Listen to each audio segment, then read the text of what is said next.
Call your sponsor. Call you sponsor. Call you sponsor. Call you sponsor. Call you.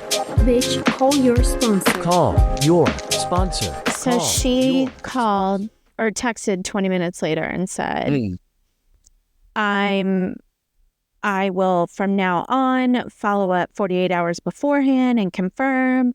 And I'm really sorry. And just, I could tell she was going in a shame spiral and beating herself up. And what was so interesting is I could tell that part of my first reaction was like, she really needs to confirm and like this old BS. But my thought was, how do I want to be treated in this situation? And I'm an adult. I can say for myself, like, hey, are we still meeting tomorrow? And what I said and texted back was like, I can ask. I do appreciate the confirmation, but if you forget from time to time, it's okay. And it was so nice to let somebody else off the hook, you know? It's so gentle. I love that you, because oh my God, we're always aligned. I have regular meetings with a lot of sponsees, same time every week, pretty much same location, depending upon, sometimes there's a shift. And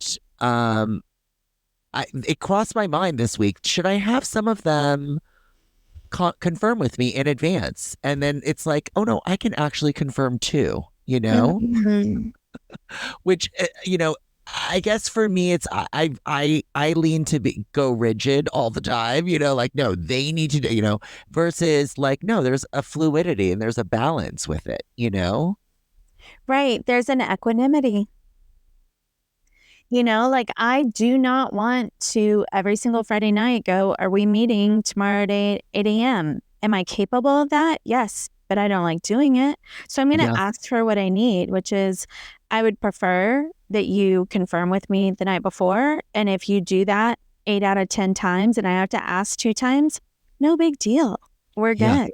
And if it becomes too much, where I'm doing it too much, I will set a boundary.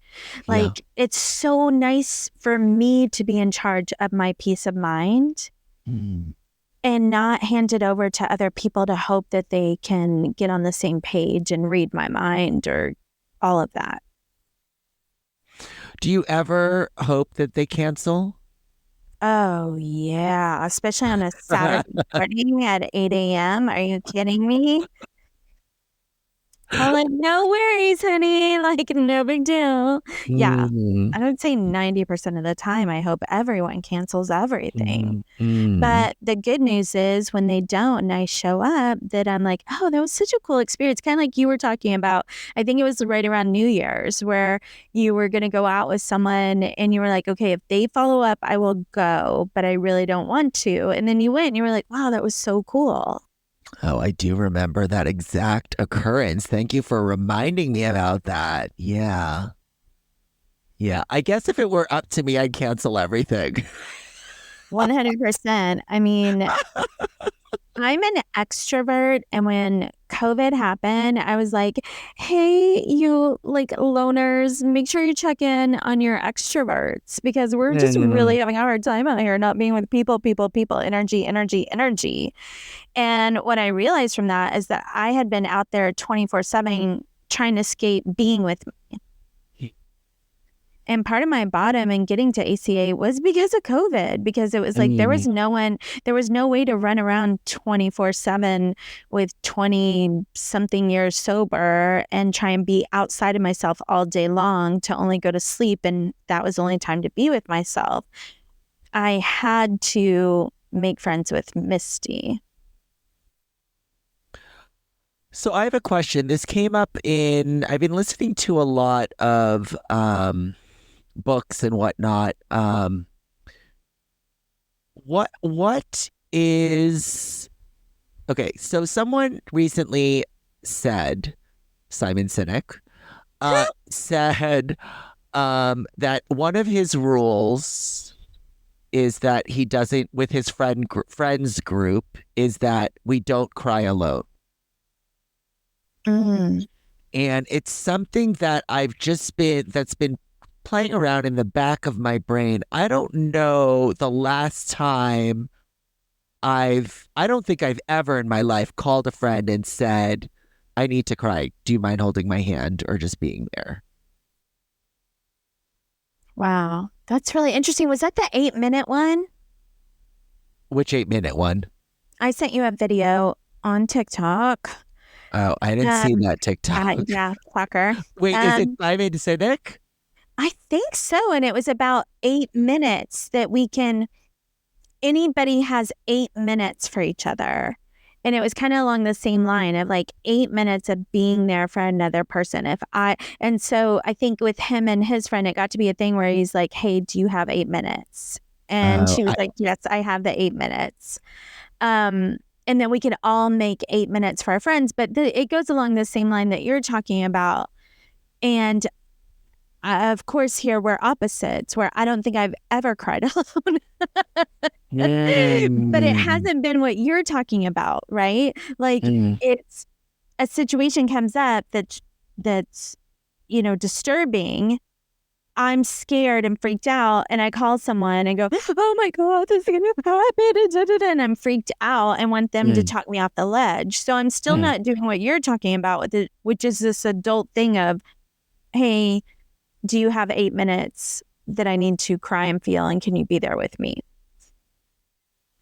It's foreign to me because I tend to go the other way where it's like, okay, I'm going to feel my feelings or I'm having feelings. I'm resourcing myself. It's gotten a lot healthier in the sense of like, oh, you shouldn't be crying or whatever those things are. Oh, you're not feeling anything. It's fine. Do more service or whatever, all of those iterations that I've gone through in sobriety, but this thing of, because I guess he gets really into the studies and I think I looked at it. It's Christina Tossi, who is that I think he does that thing with, but I didn't listen to the whole thing. I didn't listen to a period. But she's the chef of Milk Bar. And she and her husband, Will Guidara, they're like all very close friends. And I guess the studies, like what I've been hearing is like people used to have 3 very close friends, like close friends. And I don't know if I really have that. Close. I have a lot of friends. I have a lot of acquaintances, but the close friends that I'm calling and say, hey, do you have 8 minutes or can you just sit there while I cry? Was like a new thing where I'm like, oh, is there somebody that or are there 3 people, and it just is interesting because the way I'm tying this into this solution on the solution, right, is like, I can resource myself, right? I can become my own loving parent. And like, to your point, it's like, can I also ask for what I need? And I've never had that person, which we've brought up in another thing of like a parent to sit down with me on the bench and just hold space while I actually have feelings. Yeah. Equanimity. It goes back to that because I'm talking about this arc of me going from complete reliance on other people and calling 10 people and it being a drama fest every time I had an issue, and them utilizing all their energy and being there for me. And then 10 days later, they're like, what happened with that? I'm like, oh, that was fine. And I would exhaust all of them. Instead of 3 people, it was 20 people. And if I had called those 3, I would call another 3 and call another 3 and call another 3. So as not to exhaust, my swans. But this stuff has got me being more self-reliant. But I think there's an equanimity. I think, it can't all just be me, to your point. I need to be reaching out. I need to make myself vulnerable. It's better to have 3. And I better be one of your 3, Sam. Well, I literally was considering, like, there's 2 things. One is, and I should make this a topic, is Simon also says, like, why are we friends, right? That to help people get to, like, their why, and which is that was his first thing, right? Start with your why. But yeah, I was considering like, who are the people I'd ask about my why? Who are the people that I'd ask to hold my hand? Where it's like, yeah, you are definitely one of them. And I definitely would love to practice that with you. Yes. I'm here. I love it. To just like, text you have a few minutes for a cry or whatever, because you are one of those people to me that can just, hold space, not fix, not whatever those things are, and it's a skill, like I was going to Google today. Simon talks about him taking a listening class. Oh, I need to do that so bad. Louise Hay is all about the issues that you have to do with like on a spiritual level. And I have such buildup with the ears. And I'm like, oh yeah, because I'm not listening. And also it's been so nice when I did call on so many people when I wasn't in the capacity of healing myself. And it has been so nice lately to have people call and just go to me and me be able to just be there for them. And it's like, it just feels like such reciprocity. I can't say that word. Reciprocity. Thank Yeah, it's you. this. Yeah.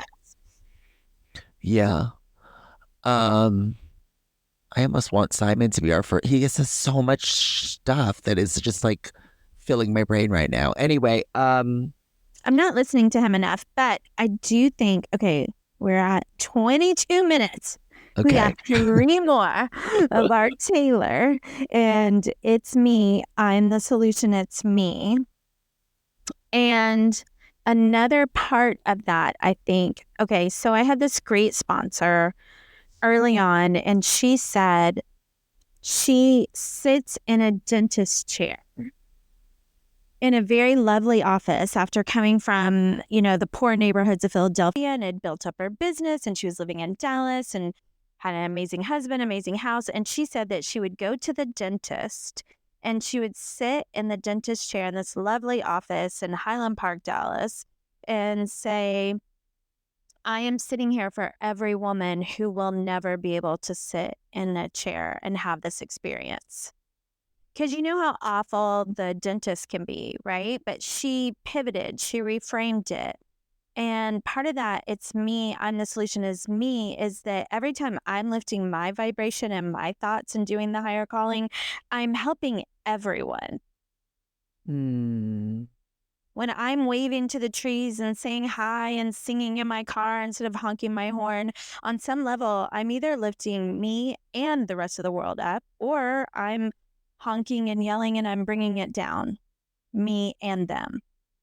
I love this. So it's this thing of like what I'm getting from this last example is when I first came in, my sponsor, had whatever 18 plus years and had a coffee commitment and was active. And like for me, it's like this thing of like actions speak louder than words, where, he showed me, how to stay sober, through the actions. Like because I also grew up in a place where it was like do as I say, and so it was through that example. Does that make sense? Yeah. That we're watching people do the action instead of just saying it. Yeah. So we've come up on our final 5. And I finally have a question. Ooh. And the question is, if you could go back and change one thing in sobriety, drinking, anything in your timeline, would you, first of all, and then 2, what would it be? Oh my God. Would I want to say yes and no. So no is everything is like totally unfolding the way it should. And if I guess the one thing that did pop into my mind is like, oh, would it have been better if I gotten sober younger, like 15? Because I went to this young people's meeting and I saw someone there were a few people that were 15 years old. And I was like, wow, like if I could get a few more years, it's whatever. It's I'm thinking like, oh my God, I mean, some of it, it's like, yeah. And actually, I think like the journey has been absolutely perfect. I think what's coming up for me is like a lot of age stuff, where it's like, oh, if I knew what I knew now when you know what I mean? That thing, I'm not saying it aloud because it's like, oh, those crusty people. That's if I knew it, but that's what's happening in my world today, in my brain. Like, oh, if I only knew how much I didn't know, Right. all of that stuff. So I guess it's really no. And yeah. How about you? I remember as a kid that I kept. Do you remember the Superman movie where he went and flew around the world and made the world reverse and went back 24 hours to change something? Okay, well, No. okay, it was I'm a like, very old one. It was an old one. And I remember seeing that movie and then coming home, and like every time I got in trouble, I would just sit there and pray for Superman to go back 24 hours because it was so painful getting in trouble. And I just wanted that so bad. And I can think of all these times where I'm like, oh, if we could only go back. And yeah, now as I sit here today and I don't feel as tied to that ball and chain like we were talking about earlier, I know that everything has unfolded the way it's supposed to.